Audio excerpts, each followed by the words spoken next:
आपके अनुकूल नहीं है प्रभु, ये विषय के अनुकूल है।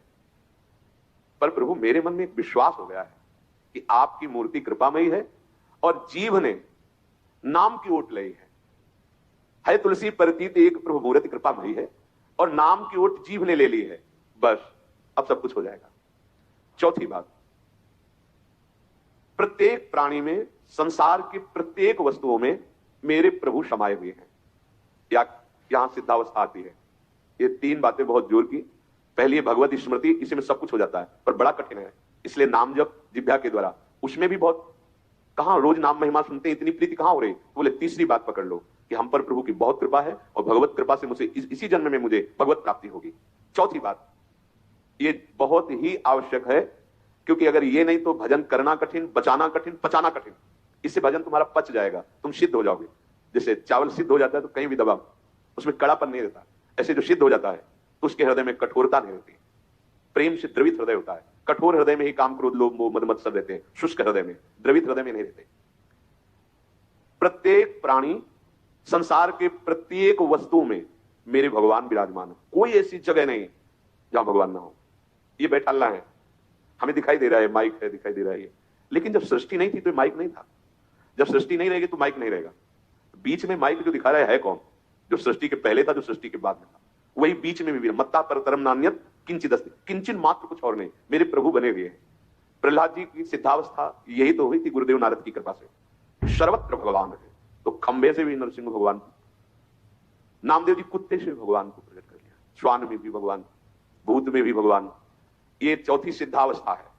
उपासक को ये विचार हर समय रखना है कि हमारे सामने जो वस्तु है इस रूप में भगवान ही है, कुछ भी ऐसा नहीं, सब कुछ स्वयं भगवान बने हुए हैं। सच्ची बात है, वही बने हुए हैं। ये छुपा छुपी का खेल खेल रहे हैं, बस आपको पहचानना है। मैं फिर दोहरा के बात कहता हूं, आप इस बात को पकड़ लीजिए। आपके सामने कोई भी कार्य की वस्तु आए या व्यक्ति आए या दृश्य आए, आपको सबसे पहले उसमें भावना करनी है, मेरे प्रभु विराजमान। जैसे हरिवंश महाप्रभु क्रूर है, पापी है, दुष्ट है, संभाषण योग्य भी नहीं, और उसके हृदय में राधा वल्लभ लाल है, भावना को, ये बहुत जल्दी काम बन जाने वाली बात है। मानो आप गृहस्थ में, आपका लड़का सामने आए, आपकी पत्नी सामने आए, आपके कोई मित्र सामने आए, आपको पहले याद करना है इनके हृदय में राधा वल्लभ लाल विराजमान। वस्तुता वही है पूरे, पर हमें पहली भावना करनी है। ये वृक्ष सामने, वृक्ष तो है, पर इस वृक्ष के अंदर प्रभु है। अगर प्रभु ना होते तो इसकी सत्ता ही नहीं है, प्रभु विराजमान है। अब मेरे इष्ट देव इसके हृदय में विराजमान है, पर मुझे जो स्वांग करने को मिला है, पिता का, पुत्र का, जो भी, बिल्कुल स्वांग वैसे ही करना है। अगर मालिक का स्वांग करना है तो हम नौकर से बर्ताव वैसे ही करेंगे, जैसे पुत्र से बर्ताव, पत्नी से बर्ताव, पर अंदर भाव देखना है, मेरे प्रभु इसके हृदय में विराजमान है, मुझे ये सेवा दी है। आपका यदि स्वांग सही निकला, देखो स्वांग सही निकलने का मतलब आप में ये कभी भाव नहीं आना चाहिए कि मैं पिता हूं। पिता का स्वांग कर रहा हूं, सामने आराध्य देव पुत्र के रूप में, तो डांटना भी, वो पूजा हो जाएगी भगवान की। महाप्रभु चैतन्य देव जी के पिताश्री को स्वप्न में एक दिन एक दिव्य महापुरुष प्रकट होकर बोले कि तुम निमाई को डांट रहे थे, पता है वो कौन है? डांटना ठीक नहीं। तब उन्होंने कहा, देखो प्रभु आप कौन है तो मुझे पता नहीं, पर हमारे पुत्र रूप में वो आए हैं, तो अभी तो डांटा, अगर आवश्यकता पड़ी तो चपत भी लगाएंगे, क्योंकि ये सौभाग्य देने के लिए प्रभु आए हैं। तो हमें जो स्वांग मिला है वो तो कर रहे हैं, पर सामने देखना है कि गुरु का स्वांग दिया है, पर स्वयं जगत गुरु सामने से रूप में बैठे हैं। पुत्र, पत्नी, परिवार, व्यवहार, मेरे प्रभु इन रूपों में विराजमान है। तो सच्ची मानिए, ये चार बातें यदि आप अपने जीवन में ले आए तो भगवत प्राप्ति तो एक ही बात में हो जाएगी, किसी एक बात में। चारों में इतनी सामर्थ्य है, किसी एक में यदि आपकी स्मृति निरंतर तो भगवत प्राप्ति, नाम निरंतर जब तो भगवत प्राप्ति, और दृढ़ विश्वास किसी जन्म में मेरे को भगवत प्राप्ति हो जाएगी, भगवत कृपा से तो भगवत प्राप्ति, और सब में भगवान की भावना तो भगवत प्राप्ति। और जिसमें चारों ये पूर्ण हो गई तो सिद्ध महापुरुष हो जाता है। जीवन की परम सार्थकता इसी जन्म में भगवत प्राप्ति हो जाती है। अब आगे जो अभी कुछ मिनट का प्रसंग सुनाएंगे, चौथी बात की पूर्णता है उसमें।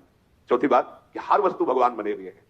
श्री विदुर जी के घर में प्रभु प्रसाद पाकर के रात्रि में व्यतीत कर रहे हैं, तो विदुर जी ने प्रभु से कहा कि हमें अच्छा नहीं लग रहा आप यहां आए।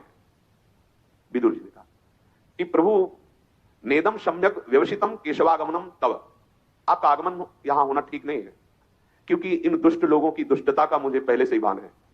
हे जनार्दन, ये धृतराष्ट्र पुत्र दुर्योधन, दुशासन, ये धर्म शास्त्र को बिल्कुल नहीं मानते हैं, और ये हठी दुरात्मा है।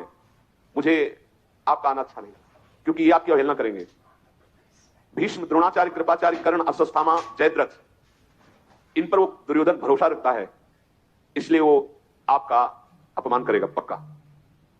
आप संधि कराने के विचार से आए हैं, ये ठीक नहीं हुआ। रात्रि में बात कर रहे हैं विदुर जी। जनार्दन, धृतराष्ट्र के सभी पुत्र और कर्ण की यह निश्चित धारणा है कि श्री कृष्ण सहित पांडवों के पास जितनी भी सेना है, अकेले भीष्म या अकेले द्रोणाचार्य रोक सकते हैं, फिर डरने की क्या बात। इसलिए आपकी संधि वाली बात मानेंगे ही नहीं।